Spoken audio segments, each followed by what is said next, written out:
우리 지난 주간에 큐티로 하나님 말씀을 묵상하면서 대단히 어려우셨을 겁니다. 예. 성경에서 가장 긴 족보가 나오는 그 족보의 내용을 하루에 막 2장씩 그죠? 읽으면서 성경 말씀이 어렵긴 하지만 이렇게 족보처럼 어려운 것도 없다 이런 생각을 하셨을 거예요. 도대체 이 족보를 왜 기록을 했을까? 이 족보를 통해서도 하나님이 우리에게 주시는 메시지가 과연 있을까? 있죠, 당연히. 예. 여러분, 우리가 지금 읽고 있는 이 역대기는요, 바벨론 포로로 끌려가서 70년 동안 포로 생활을 끝난 후에 유다 백성들이 이제 예루살렘으로 돌아오게 되면서 그들에게 주시는 말씀입니다. 바벨론 포로에서 돌아온 그들에게 가장 중요한 것은 예루살렘의 회복이에요. 무너졌던 예루살렘 성벽을 다시 재건하고 하나님의 임재가 있었던 성전을 다시 세우는 회복이죠. 여기에 대해서는 우리가 잘 아는 것처럼 에스라와 느헤미야서를 읽으면 더 자세하게 알 수가 있습니다. 그러나 그들은 부푼 꿈을 가지고 바벨론에서 돌아왔지만 현실은 녹록치가 않았습니다. 만만치가 않았습니다. 그들은 예루살렘으로 가면은 뭔가 다 일이 벌어질 것 같은데 너무나 방해하는 것들이 많았고, 실제로 그들이 아버지나 할아버지한테 들었던 70년이 지났잖아요. 아버지나 할아버지한테 들었던 그 하나님의 임재가 있었던 예루살렘 성전이 완전히 폐허가 된 모습을 보면서 절망 가운데 있었어요. 그러면서 그들 가운데는 이런 의문들이 생겼습니다. 과연 하나님께서 우리와 함께 하시는가? 하나님이 우리와 함께 하신다면 그 증거가 무엇인가? 그리고 그 하나님이 우리와 함께 하실 때 우리는 다윗과 솔로몬의 그 영광스러웠던 그 나라를 다시 회복할 수 있는가? 이들에게는 이 질문에 대한 답을 얻는 것이 너무너무 중요했습니다.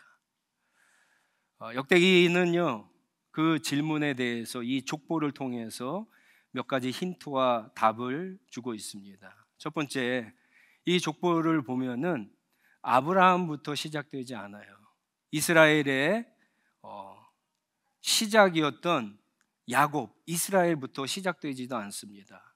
9장 1절에 보시면 아담부터 시작하죠. 그 이유가 있습니다. 그것은 하나님은 아담을 창조하시고 이 아담을 통해서 온 세상을 다스리시는 하나님이신 것을 드러냈는데, 그 하나님이 지금 바벨론 포로에서 돌아와서 회복하기를 원하는, 다시 새로운 창조를 원하는 이들에게 여전한 하나님이신 것을 보여주는 겁니다. 그리고 오늘 이 족보를 보시면, 2장을 보시면 12지파 가운데 유다 지파가 먼저 나오죠. 그리고 이 유다 지파에 대한 이야기가 4장에도 나와요. 근데 여러분, 3장 말씀에 뭐가 있죠? 다윗의 족보가 나와요. 다윗의 족보를 12지파 가운데에서도 유다 지파를 먼저 이야기하고 그 족보를 이야기하는 것은 하나님께서 다윗과 맺은 언약을 지키시겠다라고 하는 메시지를 주는 거예요. 사무엘하 17장은 너무너무 중요한 하나님이 다윗과 맺은 언약, 약속입니다. 하나님은 그 약속을 기억해서 그것을 반드시 신실하게 지키겠다라고 하는 건데, 다시 회복할 그 나라는 어떤 나라요? 하나님이 영적인 장자권을 주신 유다 지파를 중심으로 한 나라라고 하는 것을 보여줘요. 그리고 이제 족보 가운데 가장 가운데에는 6장에 보시면 어느 지파의 족보가 나옵니까?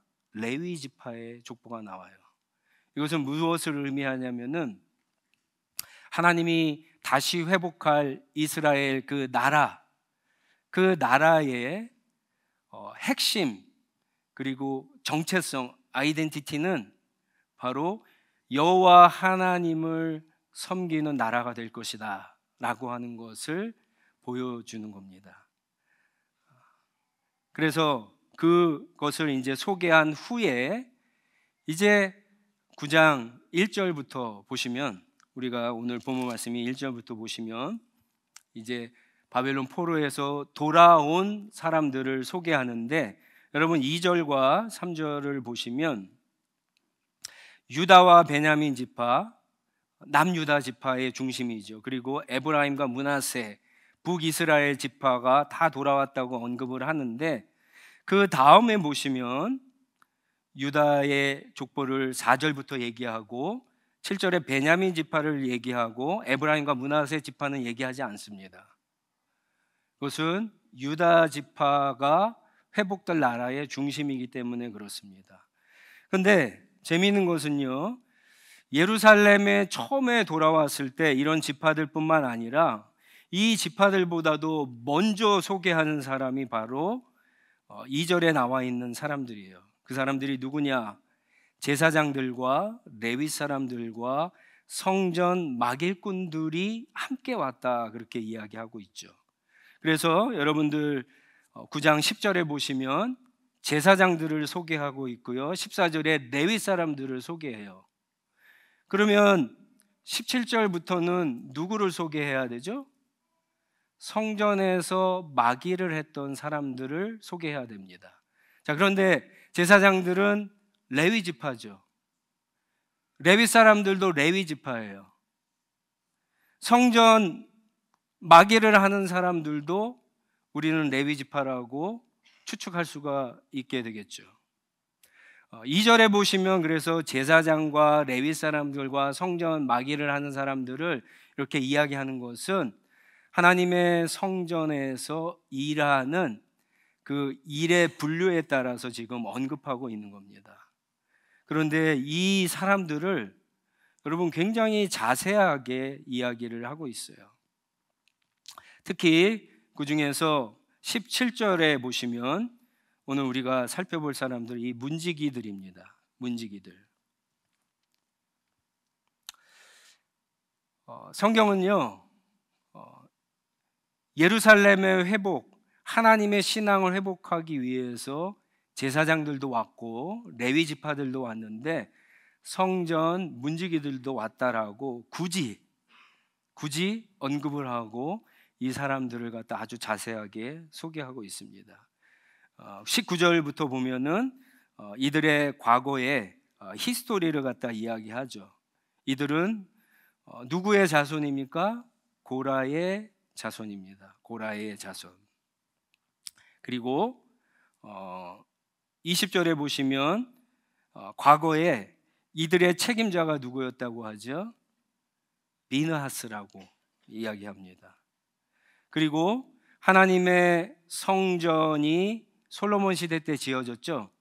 성전을 짓기 전에 다윗과 그리고 가나안 사사시대 때는 선지자였던 사무엘이 그들에게 성전을 문을 지키는 그 일을 맡겼다라고 22절에 이야기합니다. 그래서 이들은 가나안 시대부터, 그때는 성막이죠. 그때는 텐트였어요. 그 하나님의 임재가 있는 제사를 드렸던 그 텐트에 여러 가지 문을 지키는 일을 감당했고, 솔로몬 이후에 예루살렘 성전 여러 가지 문들을 지키는 일을 했던 겁니다. 18절에 보시면 특별히 살룸이라고 하는 지도자는 왕의 문을 지키는 문지기였다 그랬는데, 이것은 안식일에 왕이 성전에 들어오던 그 문을 이야기하는 겁니다. 여러분들 예루살렘에 가보신 분들은 그 문이 동쪽으로 되어 있죠. 왕이 근데 그것을 무슬림들이 그것을 막아버렸다 그러잖아요. 그 앞에 무덤이 있고. 그래서 어떤 사람들은 이 왕이 그 문으로 들어왔던 것처럼 우리의 영원한 왕이신 예수님께서 그 문으로 나중에 들어올 것이다, 그렇게 해석을 하기도 합니다. 어쨌거나 이들은 예루살렘 성전을 밤낮으로 지키는 일을 하던 자들입니다. 여러분, 왜 이들을 이렇게 자세하게 역대기에서 소개하고 있을까요? 사실 이들의 했던 일들은요, 그 앞에 나오는 대제사장과 레위 사람들이 했던 일과 비교할 때는 그다지 중요도가 떨어지는 일들이에요. 대제사장들이, 이 제사장들이나 레위 사람들은 그 당시에 무슨 일을 했죠? 성전 안에서 율법을 가리키거나 특히 제의, 제사, 오늘날로 얘기하면은 하나님 앞에 예배 드리는 것을 준비하고 이끄는 아주 중요한 일을 하는 겁니다. 근데 이들과 비교했을 때 성전 문지기들은 사실은 문 바깥에서, 그죠? 성전 문 바깥에서 밤낮으로 그냥 문을 지키는 거예요. 여러분들 가운데 군대에서 보초 서보신 적 있죠? 뭐 위병소나, 그죠? 부대 정문이나 아니면 탄약고 같은 거 지키는 거. 밤낮으로 그렇게 지키는 거예요. 그러니까 별로 중요한 일 같지 않고 굉장히 단순한 일 같습니다. 하지만 사실은 이 일은 굉장히 중요한 일입니다. 누군가가 하나님의 성전을 지키지 않았을 때, 그래서 자격이 없고 그런 사람들이 함부로 성전 안으로 들어갔을 때 여러분 어떻게 됩니까? 하나님의 성전은 그 거룩함이 훼손되는 거예요. 그 성전 안에 있던 하나님 앞에 드리는 거룩한 제사, 예배에 쓰이는 그 모든 것들이 거룩함을 잃게 되는 겁니다. 거룩함을 잃는다는 것은 거기에 더 이상 하나님의 함께하심이 없는 것을 이야기합니다. 누군가가 할 수 있는 일이지만 이 아주 단순하고 작은 일을 이 성전 문지기들이 그 가나안 시대부터 계속해서 해왔고, 이들은 바벨론의 포로로 끌려갔다가 사실 70년 동안 유다 백성들이 바벨론화가 되죠. 그들의 문명을 배우고 그들의 언어를 배우고 그들의 이름을 갖고 거기에 안주하고 정착하게 되는데, 돌아가라고 했을 때 사실은 거의 9만 명이 돌아오는데 더 많은 사람들이 바벨론에 안주하게 됩니다. 그때 이들은요, 비록 성전의 문을 지키는 일이었지만 이들은 그 일의 중요성을 알고 다시 돌아오게 됩니다. 여러분, 여기에는 우리에게 주신 아주 중요한 하나님의 메시지가 있습니다. 신앙의 회복이라고 하는 것은, 무너진 우리의 신앙을 다시 회복하는 것은 결국은 거룩함을 지키는 거예요. 그 거룩함을 잃지 않은 건데, 그것은 아주 대단한 일이라기보다도 아주 작고 아주 단순한 일과 연관이 있다는 사실입니다. 여러분, 한번 우리가 항상 신앙이 좋은 게 아니잖아요. 어떨 때는 하나님 앞에 이렇게 가까이 간 것 같기도 하지만 어쩔 때는 하나님과 굉장히 거리가 먼 것처럼 느껴질 때가 있죠. 그랬을 때 여러분, 하나님과 거리가 멀어졌을 때, 내 신앙이 하나님으로부터 멀어졌을 때 우리가 어느 한순간에 하나님 앞에 큰 실수와 죄를 지어서 그렇게 멀어집니까? 그런 사람은 아무도 없어요. 사실 우리는요, 아주 단순하고 조그만 일을 소홀히 하고 게으르게 하고 하찮게 여겨서 하나님과 멀어지는 거예요. 여러분, 우리가 하나님의 말씀이 얼마나 중요한지 알죠? 그래서 하나님의 말씀을 읽는데 매일 읽다가 매일 한 장, 두 장, 하나님의 말씀을 읽는데 어느 날 그게 귀찮아지잖아요. 어쩌면 여러분 가운데 지금 귀찮은 사람들이 있을 거예요. 우리의 삶의 주인이신 그 하나님을 늘 의지하고 살아야 되는데, 그래서 하나님 앞에 늘 무릎 꿇고 기도해야 되는데, 여러분 기도 생활이 게을러지죠.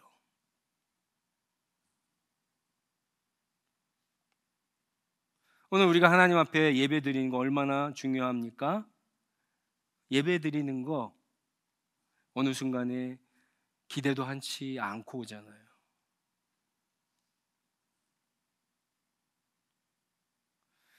이런 것들이 쌓이면은요, 결국 어떻게 하냐면 우리가 정말 하나님의 자녀로 우리의 인생 가운데 정말 중요한 믿음의 결정을 했을 때 우리의 믿음을 발휘할 수가 없는 거예요.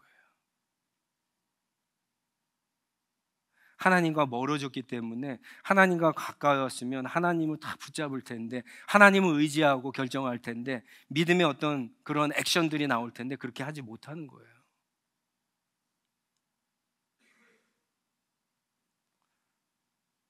많은 분들이 이 신앙의 회복에 대해서 오해를 합니다. 여러분, 신앙을 회복하는 방법도 똑같아요.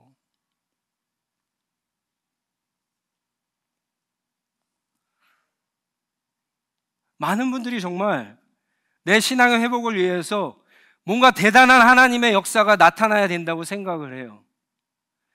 그래서 이 집회에도 가고 저기도 가고 이쪽도 가고 막 쫓아다녀요. 오늘날로 얘기하면은 인터넷에 들어가서 여러 가지 설교 말씀을 들어보고 뭔가 대단한 곳이 있는 거면 기웃기웃거리며, 그렇게 되면 회복이 될 수 있다라고 생각을 해요. 아닙니다. 우리의 회복은 우리의 무너진 곳부터 하셔야 되는 거예요. 그건 아주 단순하고 작은 일에서부터 그게 회복이 돼야 되는 거예요. 제가 알기로는 우리 대한민국 그 메이저리그 야구 선수 중에 이정후라고 하는 선수가 있죠. 되게 잘하고 있죠. 그 선수가 이제 7월인가 여기 토론토에 온다고 합니다. 예, 혹시 가실 분들은 같이 가서 구경하면 좋을 것 같아요. 여러분, 야구 선수들이 항상 잘 치는 게 아니잖아요. 이 사람들이 슬럼프가 오면 어떻게 하는지 아세요? 자기가 원래 잘 쳤을 때 그 비디오를 보면서 타격 메커니즘을 갖다가 확인해 본다 그래요. 그러면서 내가 여기 힘이 들어갔구나, 내가 스윙을 잘못했구나, 그래서 다시 기본기를 다시 회복하는 거, 거기서부터 시작한다고요. 여러분, 신앙의 회복도 똑같습니다. 영적인 슬럼프와 침체에 빠지면 뭔가 한 방으로 되는 게 아니라 기본기에 다시 충실을 해야 돼요. 말씀을 다시 가까이 해야 되고요, 다시 하나님 앞에 무릎 꿇어야 되고요. 그래서 다윗이 시편 51편에 고백했던 것처럼 주님께서 우리 마음 가운데 구원의 기쁨을 다시 회복시켜 주시면 예배가 기다려지고 사모하게 되고 하나님의 말씀을 붙잡고 사는 것이 얼마나 감사하고 기쁜고, 하나님 앞에 기도를 드리면 하나님과 더 친밀해지고 하나님의 인도하심을 경험하게 되는 겁니다. 회복은 그렇게 하는 겁니다. 또 한 가지 여러분에게 말씀드리면, 이 사람들이 성전 문을 지키는 일을 보시면 과거 아주 그 가나안 시대부터 지금까지 이르게 되었는데, 사실 이들은 바벨론에서 안정된 삶을 누릴 수 있었는데 그 생활을 포기하고 돌아오게 됐죠. 하나님의 성전을 지키는 그 일, 누구나 아무나 할 수 있는 일인데 자신들이 해야 되는 일이라고 생각해서 돌아온 거예요. 그 중요성을 깨닫고 돌아온 거죠. 그런데 그들이 처음에 이 일을 맡았을 때 이 일의 중요성을 알고 했을까요? 모르고 했을까요? 모르고 했습니다. 여러분, 민수기 16장에 보시면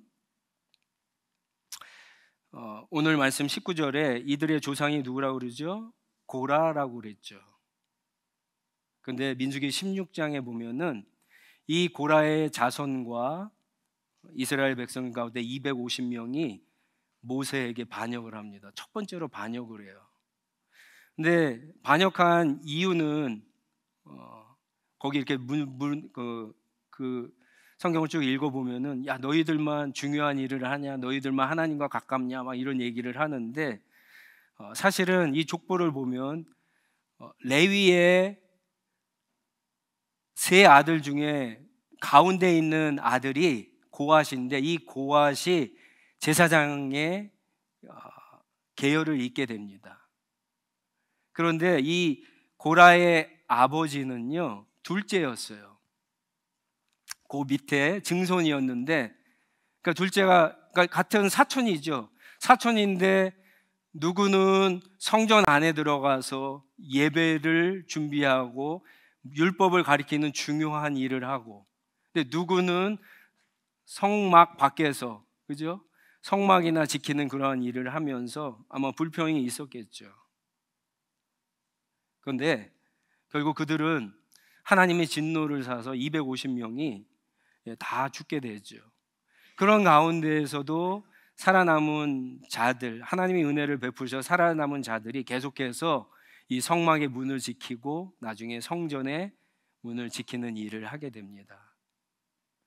여러분, 하나님의 임재가 있는 지성소와 가장 멀리 있는 성전 문이지만 오랜 시간 동안 이들은 그 문을 지키면서 하나님 앞에 거룩하게 하는 것이 무엇인가, 하나님께 가까이 하는 것이 무엇인가, 하나님의 임재가 얼마나 중요한가, 하나님의 은혜를 깨닫게 되는 거예요. 그래서 그들은 바벨론의 포로로 끌려가서도 거기에 안주할 수 있었지만 다시 돌아오게 됩니다. 여러분들이 잘 아는 시편 84편 10절에 보시면 고라의 자손의 시가 나오죠. 그때 이런 고백을 하게 됩니다. 악인의 장막에서 살기보다는 하나님의 집 문지기로 있는 것이 더 좋습니다. 이게 성전 문지기들의 신앙 고백이에요.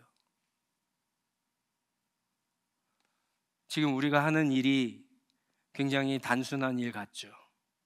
하나님이 여러분에게 주신 일들이 누구나 할 수 있는 일 같죠. 작은 일 같죠. 지금은 잘 모릅니다. 저도 예전에 그랬어요. 제가 예전에 처음 전도사가 되어서 교회를 할 때 교육부 맡아서 하는 그 일이 별거 아니라고 생각을 했어요. 전도사가 하는 일보다 목사님이 하는 일이 더 중요하고, 목사님이 하는 일보다 담임 목사님이 하는 일이 중요하고, 담임 목사님이 하는 일 중에서 작은 교회 목사님보다 큰 교회 목사님이 하는 일이 더 중요하다고 생각을 했어요. 정말 그럴까요?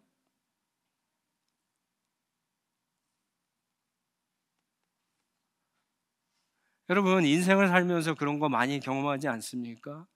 예전에는 별거 아니라고 생각했던 그 일들이 시간이 지나다 보니까 얼마나 중요합니까? 지금 내가 하고 있는 이 하나님이 나에게 맡겨주신 일을 작은 일이라고, 하찮은 일이라고, 단순한 일이라고 그렇게 여러분들이 생각하시면 안 돼요. 지금은 모릅니다. 그러나 우리의 삶을 주관하시는 하나님께서 그 일들을 통해서 나의 삶, 우리 가정의 삶, 우리 교회의 삶을 이끌어 가시는 거예요. 내가 중요한 일이고 내가 중요하지 않는 일이고, 내가 생각하기에 큰 일이고, 내가 생각하기에 작은 일이고, 이것을 내가 판단하면 안 되는 거예요. 우리는 하나님이 부르신 그 자리에서 열심히 충성을 다하면 하나님께서 그런 것을 통하여서 우리를 선한 길로 인도해 가시는 거예요. 거기에 우리의 신앙의 회복이 일어나는 겁니다. 여러분, 고린도전서 3장 16절에는 저와 여러분이 하나님의 성령이 거하시는 하나님의 성전이라고 이야기합니다. 그렇다면 이 성전의 거룩함을 지키기 위한 안전장치가 여러분 온이 되어 있습니까? 오프가 되어 있습니까? 성전인 나의 거룩함을 지키기 위해서 여러분들은 무엇을 하고 계십니까?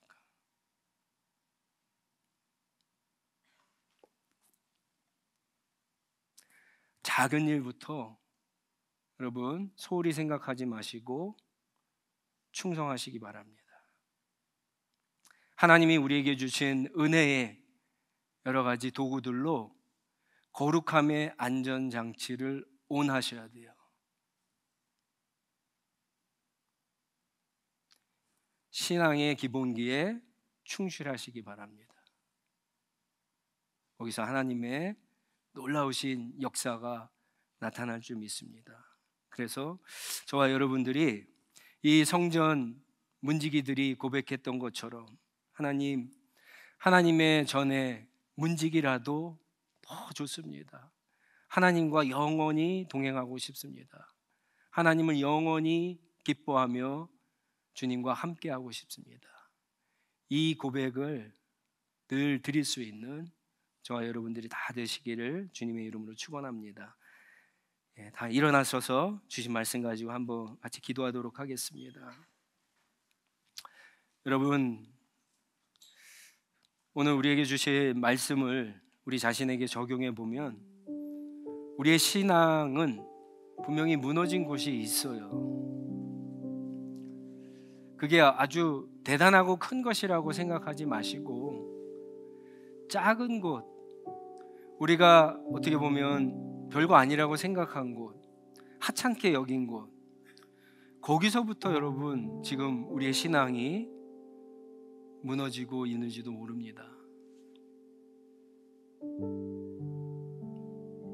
오늘 주신 말씀을 묵상하면서 그곳이 어디인가 발견하신 분들은 여러분 그 가운데 하나님의 성령과 은혜가 부어져서 회복이 일어나게 해달라고 우리 한번 같이 기도했으면 좋겠습니다. 여러분, 내가 무너지면 여러분의 가정의 거룩함이 무너집니다. 그리고 내가 무너지면 우리 교회의 거룩함이 무너지는 거예요. 그리고 우리 교회가 거룩함이 무너지면 여러분 이 세상에 하나님의 거룩함이 나타나지 않는 겁니다. 왜 그런 말이 있죠? 그리스도인들은 성경을 읽지만 불신자들은 그리스도의 삶을 읽는다라고 하는 말이 있어요.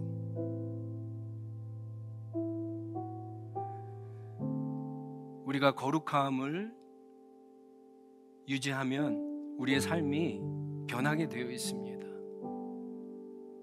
불신자들은, 우리 주변에 있는 가족들은, 친구들은 우리의 삶을 보고 주님 앞에 오는 거예요. 우리의 무너진 그 곳에 영적인 회복이 있게 해달라고, 그래서 우리의 삶도 회복해서 많은 사람들을 주님께로 인도하는 귀한 우리 교회가 되게 해달라고 합심해서 한번 같이 기도하도록 하겠습니다. 기도하겠습니다.